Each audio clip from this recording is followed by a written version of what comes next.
آپ جائیں رستم کو کہا اور جا کے مسلمان آرمی کو نیست و نابود کر دیں، نیست و نابود کر دیں. میرا خیال ہے یہاں اچھا تھوڑا سا اور رہ گیا. چلیں جب وہ رستم جو ہے وہ اپنی آرمی کو لے کے اپنے سولجرز کو لے کے وہ ایک جگہ ہے جس کا نام ہے برس، برس ہے کہ برس ہے، BURS ہے، مجھے ملا نہیں اس کا عربک نام یا جو بھی تھا، تو BURS پروبیبلی برس. ادھر جب وہ سولجرز پہنچے تو انہوں نے بچوں کو بھی کیپچر کر لیا اور ان کے تمام پوزیشنز کو بھی لے لیا اور ان کے لوگوں کے جتنا بھی مال اس کو بھی لے لیا اور خود ڈرنک بھی ہو گئے اور انہوں نے عورتوں کو ریپ بھی کرنا شروع کر دیا. انہوں نے بہت ساری عورتوں کو ریپ کر دیا. اب یہ آرمی تھی جو رستم کی آرمی تھی اور انہوں نے جا کے یہ حرکت کی. جب یہ ابھی رستم نہیں تھا، یہ اس کی آرمی تھی، ٹھیک ہے، جو یہ سب کر رہے تھے.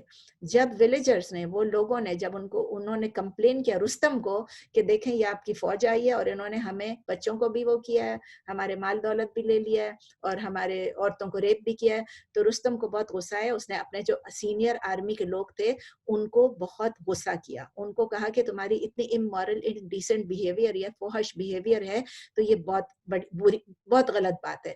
لیکن جب ان کو بولا تو وہ آرمی والے جو تھے وہ سمجھ لیں کہ جیسے نہیں کہتے ہیں کسی بہرے کو کچھ بات کرو یا کسی اندھے کو کوئی چیز دکھاؤ، وہ غصے ہو گئے اور رستم کو کہنے لگے کہ ابھی ہمیں اسٹرینتھ کی ضرورت ہے اور آپ جو ہے اپنی ویکنس دکھا رہے ہیں، آپ جو ہے اپنی ویکنس دکھا رہے ہیں، آپ اتنے کمزور ہیں کہ آپ ان کی بات سن رہے ہیں. ٹھیک ہے، یہاں تک ابھی پہنچتے ہیں اور انشاءاللہ نیکسٹ ٹائم پھر آگے ہم شروع کریں گے. ایک اور بیٹل ہے جو بیٹل آف قادسیہ ہے، ٹھیک ہے نا.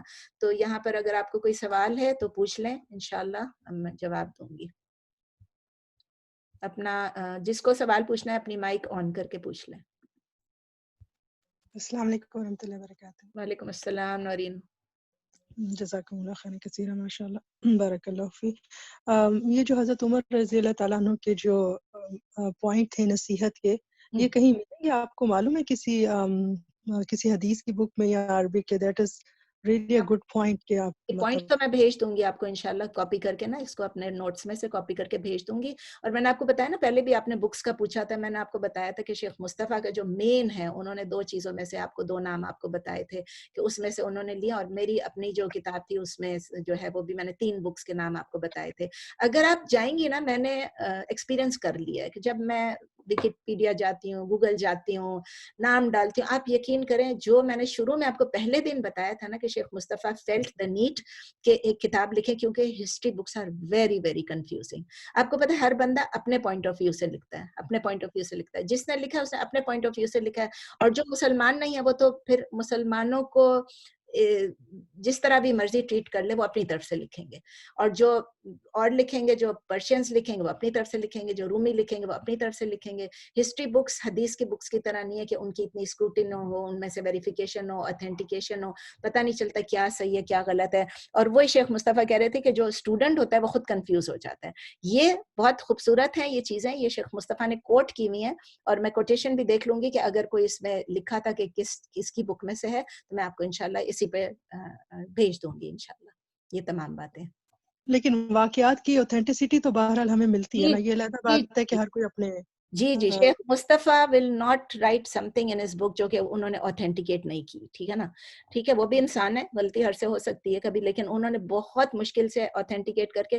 جب میں اپنی بکس بھی پڑھنے جاتی ہوں جس سے میں نے کیا تھا، میں نے شاید آپ کو بتایا تھا ایک بک تھی میری تاریخ اسلام، پاکستان کی تھی، مسعود الحسن شاید نام تھا ان کا. جب میں شریعہ کا کورس کر رہی تھی ان کینیڈا، اس وقت ہماری بک دوسری تھی، لیکن اس وقت میں نے کہا میں پاکستان کی بک، چونکہ اس میں ذرا زیادہ ڈیٹیل میں ہوتا تھا تو میں وہ پڑھوں. تو اس میں نے خلفاء کا اور پھر میں نے پوری ڈائناسٹیز کا بھی دوسرا بھی میں نے پڑھا کہ اس کے بعد جیسے پوری اس کے بعد بھی جو تاریخ اسلام اچھا خاصا بنو امیہ بنو عباس سب کا اس میں پورا تھا نا. تو وہ میں نے اس میں سے پڑھا تھا، لیکن اس میں اتنی چیزیں ہیں پتہ نہیں کیا صحیح ہے کیا غلط ہے. وہ ہے مسعود الحسن کا، وہ بھی آپ پڑھ سکتی ہیں. جی جزاک اللہ خیر. اور یہ پوائنٹ جو ہے یہ عربک میں ہے جو حضرت عمر رضی اللہ تعالیٰ عنہ کے انگلش میں لکھے ہیں؟ یہ شیخ مصطفیٰ نے تو انگلش میں ڈالے نا، میں نے انگلش کے نوٹ شیخ مصطفیٰ کے لیے نا، اور اس سے میں کر رہی ہوں. اردو میں میرے پاس نہیں ہے کچھ بھی اس میں سے. اور دوسرا میرا سوال یہ تھا کہ یہ ہم اتنی ماشاءاللہ یہ نالج ایک بالکل ڈفرینٹ ٹائپ آف نالج ہے نا، جو ہم ریگولر جیسے فقہ کا ہم پڑھ رہے ہیں یا ہم قرآن اور حدیث وغیرہ پڑھتے ہیں، تو لیکن یہ کہ اتنی زیادہ ہے کہ ہم اس کو یاد نہیں رکھ سکتے، بٹ سم ہاؤ فیل ہوتا ہے کہ کچھ ایسی چیزیں جو ہیں وہ ہمیں یاد رہنی چاہیے. تو اس میں آپ کیا ایڈوائز کرتی ہیں کہ کس طرح سے اس انفارمیشن کو ایبزارو کریں، کس طرح سے اس کے کچھ چیزوں کا ایٹ لیسٹ ہم یاد میں جیسے یہ قرآن و حدیث ہوتا ہے وہ یاد ہو جاتی ہیں ایزیلی. میں سمجھ گئی، کیونکہ مجھے خود بھی یہ چیزیں یاد تھوڑی رہیں گی، میرے سامنے لکھا ہوا اسی لیے یاد ہے نا، ورنہ تھوڑی یاد رہیں گی. تو یہ مجھے خود خیال آ رہا تھا، کل بھی میں نے سوچا، پرسوں بھی سوچا کہ میں یہ کرتی ہوں کہ شیخ مصطفیٰ کے جو نوٹس ہیں نا میرے پاس، وہ میں پورا کا پورا آپ لوگوں کو بھیج دیتی ہوں PDF. اس میں تمام نام بھی ہیں، اس میں تھوڑا اس سے زیادہ بھی ہوگا کیونکہ کچھ چیزیں میں نے اس میں سے ڈیلیٹ بھی کی ہیں، اس میں سارے ریفرنسز بھی ہوں گے، سب کچھ. That will be really good. جو چاہتا ہے، یا میں سب کو اس میں ڈال دیتی ہوں، جس کو چاہیے وہ بک پڑھ لیں شیخ مصطفیٰ کی. تو چونکہ آپ لوگوں نے مطلب جو ان کے اگر اسٹوڈنٹ ہے ان کی کلاس میں جو اٹینڈ کرتا ہے، جو فیس دے کے اٹینڈ کرتا ہے ریگولرلی CIU میں، ان کو تو وہ یہ نوٹس دیتے ہیں نا. مجھے صرف یہ کہ ان سے میں نے اجازت لینی ہے کہ میں اپنے اسٹوڈنٹس کو میں نے پڑھا دیا ہے، but can I share your notes with them. اگر وہاں کہیں گے تو انشاءاللہ میں آپ کو بھیج دوں گی، ٹھیک ہے نا. آئی ڈونٹ تھنک کہ وہ کسی چیز میں نہ بولیں گے.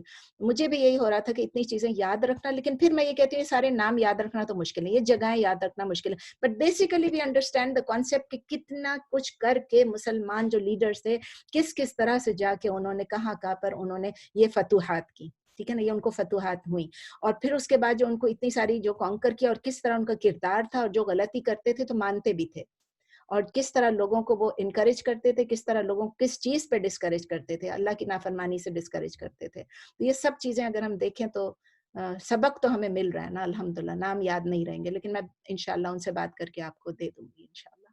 اور کوئی جی وہی سوال؟ ایک دفعہ گو تھرو ہو رہے ہیں تو کبھی کہیں ریفرنس دینا ہو تو ہمیں پتا ہو کہ ہم ٹھیک نے ہے، کہاں پہ جانا ہے. ٹھیک ہے. اور بعض اوقات آپ ریفرنس دیتے ہیں جیسے بچوں سے بات کر رہے ہیں، ان کو جیسے موٹیویٹ کر رہے ہوں تو ان کو ایگزیکٹ اگر ورڈنگ کے ساتھ اور ایگزیکٹ جو تاریخ کے اندر نام ہے اور جو لوگوں کی جو تھے ان کی جی کاوشیں تھیں اس کے مطابق اگر آپ کریں تو زیادہ آپ کی بات زیادہ افیکٹو ہو جاتی ہے. تو اس پوائنٹ آف ویو سے میں کہہ رہی Any other question? سبیہ، زینت، ارشادہ. سوال نہیں ہے تو پھر میں اینڈ کرتی ہوں کیونکہ ٹائم ہو گیا ہے. سوال نہیں ہے تو اگر سوال یاد آ بھی گیا تو انشاءاللہ نیکسٹ ٹائم پوچھ لیجیے گا، نیکسٹ ٹیوزڈے کو انشاءاللہ. انشاءاللہ. انشاءاللہ. اوکے چلیں، جزاکم اللہ خیر. سبحانک اللہم و بحمدک، نشہد ان لا الہ الا انت، نستغفرک و نتوب الیک. سبحان ربک رب العزۃ عما یصفون، وسلام علی المرسلین، والحمد للہ رب العالمین.